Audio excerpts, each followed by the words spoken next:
যত দিন যাচ্ছে ভারতবর্ষ তার অস্ত্র শস্ত্রকে একেবারে অপ্রতিরোধ্য করে তুলছে, আর তারই সঙ্গে কমিয়ে আনছে খরচাও। অর্থাৎ ভারতীয় অস্ত্রের খরচা একেবারে কমিয়ে ফেলছে।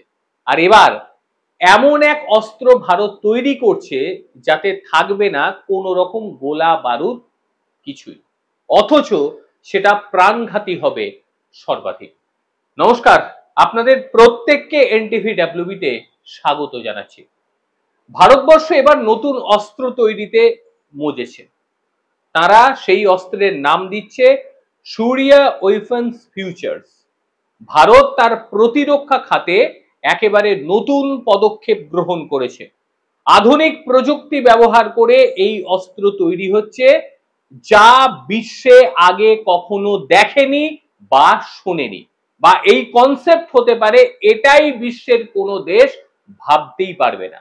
আর সেটাতেই এগিয়ে গিয়েছে ভারতের প্রতিরক্ষা গবেষণা উন্নয়ন সংস্থা, সেই ডিআরডিও। প্রত্যেকে জানে এটি একটি নির্দিষ্ট শক্তি অস্ত্র, যাকে বলছে ডিইডব্লিউ।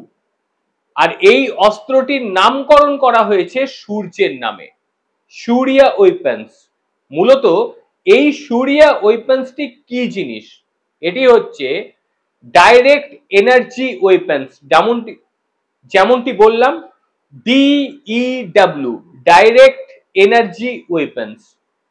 আর এটি এমন একটি প্রযুক্তি যে প্রযুক্তি খুব সহজে কাজে লাগিয়ে বেশি ঘাত আনা সম্ভব। এটি হচ্ছে লেজার প্রযুক্তি। মাইক্রোওয়েভ বা কণা রশ্মির মতো কেন্দ্রীভূত শক্তি ব্যবহার করে লক্ষ্যবস্তুকে ধ্বংস ও নিষ্ক্রিয় করে দিতে একেবারে অভ্যর্থ হচ্ছে এই নতুন অস্ত্র, যার নাম দেয়া হচ্ছে সূর্যা অস্ত্র।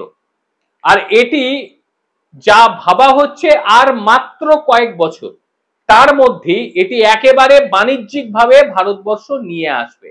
তবে এখনো পর্যন্ত ভারতের চেয়ে শক্তিশালী এই ডিইডব্লিউ কেউ তৈরি করতে পারেনি। যারা করেছে তাদের ক্ষমতা অনেকটাই সামান্য। ডিআরডিও যা দাবি করেছে যে এই সূর্যা অস্ত্র পরিচালিত অস্ত্রের তুলনায় বহু গুণ বেশি সুবিধে প্রদান করবে, ফলে এই অস্ত্র ব্যবহার করাও খুব সহজ হবে। এটির বিশেষত্ব যেটি হলো সেটি হচ্ছে 300 কিলোওয়াট পর্যন্ত এর শক্তি উৎপাদন করবে, যা পৃথিবীর সর্বোচ্চ। অন্য কোনো দেশ এই শক্তির কাছাকাছি পৌঁছয়নি। অন্যান্য দেশ তারা চেষ্টা করেছে, কিন্তু সেটি ওই 100 কিলোওয়াট বা তার কাছাকাছি আছে, তার বেশি যায়নি। যা এখনো পর্যন্ত ভারতের কোন ডিইডব্লিউতে, ভারতের কেন, বিশ্বের যে কোনো ডিইডব্লিউতে এত বড় অস্ত্র শস্ত্র নেই। এটা কি করতে পারে? এটা উড়ন্ত ড্রোন, রকেট, ক্ষেপণাস্ত্র, মানে এই সমস্ত আকাশের যে হুমকিগুলি আছে এইগুলি মারাত্মক ভাবে এর টার্গেট করে শেষ করে দিতে পারে। আর রেঞ্জ এর হচ্ছে 20 কিলোমিটার, রেঞ্জটাও বিরাট। মানে 20 কিলোমিটার দূরের যে কোনো কিছুকে এ পুড়ে ছারখার করে দেবে, পুড়িয়ে ছারখার করে দেবে। সম্ভাব্য লক্ষ্যমাত্রা রেখে দিয়েছে ডিআরডিও, সেটি হচ্ছে 2027 সাল। 2027 সালের মধ্যে ডিআরডিও এই যে লেজার অস্ত্র, ভারতের নতুন টেকনোলজি, এটা পুরো মাত্রায় পরীক্ষা নিরীক্ষা সম্পূর্ণ করে সেনাবাহিনীর হাতে তুলে দেয়া হবে। আর এই সূর্যা অস্ত্র তৈরির গুরুত্বপূর্ণ ভূমিকা তারা পালন করছে। পাশাপাশি বেসরকারি খাতের যে সমস্ত কোম্পানিগুলি রয়েছে তাদের অংশীদারিত্ব কিভাবে করা যায় সেইটাও দেখা হচ্ছে, কারণ তাদেরও অংশীদারিত্বের প্রয়োজন রয়েছে। ভারতে বেসরকারি ভাবে যারা অস্ত্রশস্ত্র তৈরি করে ভারতের জন্য, তারা যথেষ্টই ভালো কাজ করে, টাটাও রয়েছে তার মধ্যে। এবং চেষ্টা যেটা করা হচ্ছে প্রত্যেককে দিয়ে এই অস্ত্র আরো বেশি পরিমাণ উন্নততর করা। বিশ্বের অন্যান্য দেশ এই ধরনের অস্ত্র কিছু তৈরি করছে, ভারতের আগে কিছু দেশ ডিইডব্লিউ যে প্রযুক্তি সেটি নিয়ে কাজ করেছে। আমেরিকার কাছে রয়েছে সেটি মাত্র 100 কিলোওয়াট, ভারতের কত? 300 কিলোওয়াট। এখনো পর্যন্ত ক্ষমতা সম্পূর্ণ লেজার আমেরিকা তৈরি করেছে, যেটা 100 কিলোওয়াট পর্যন্ত দ্রোণ ও ক্ষেপণাস্ত্রকে সে শেষ করে দিতে পারে। চীনের উচ্চ শক্তি লেজার বা মাইক্রোওয়েভ অস্ত্র রয়েছে, গবেষণা চলছে। ইসরায়েলের আয়রন ডোমের মতন অস্ত্র শস্ত্র রয়েছে। এই সমস্ত কিছুরই কিন্তু 100 কিলোওয়াট শক্তির মধ্যেই সে সীমাবদ্ধ রয়েছে। এবং প্রতিরোধ সক্ষমতা রাশিয়ার রয়েছে, লেজার ট্রিটমেন্ট, এমনকি উপগ্রহকেও লক্ষ্য বস্তু ধ্বংস করে দিতে পারবে ভারতের এই অস্ত্র, এমন ভাবেই তৈরি করা হচ্ছে। দূরত্ব, সেটাও কিন্তু তার যে দূরত্ব সেটাও কিন্তু ভারত বাড়িয়ে ফেলবে। এবার ভাবুন, সামান্য লেজার, লেজারকে সামান্য বলা যায় না, এই লেজার যেটা ভারতেরই মানুষের আবিষ্কার করা। কে আবিষ্কার করেছিল লেজার? লেজার আবিষ্কার করেছিল মণি ভৌমিক, সেও বাঙালি। কাজেই বাঙালিদের এত পিছালে চলবে না।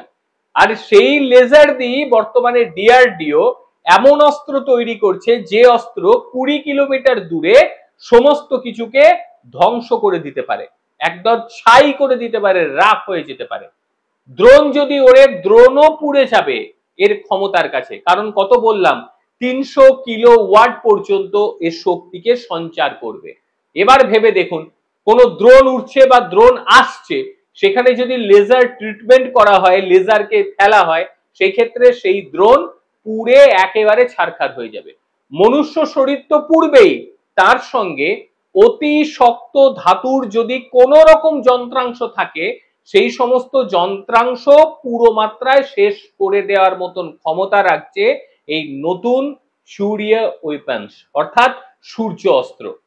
ভারত যত দিন যাচ্ছে ততই নতুন নতুন উদ্ভাবনী তারা নিজেদের জন্য নিয়ে আসছে।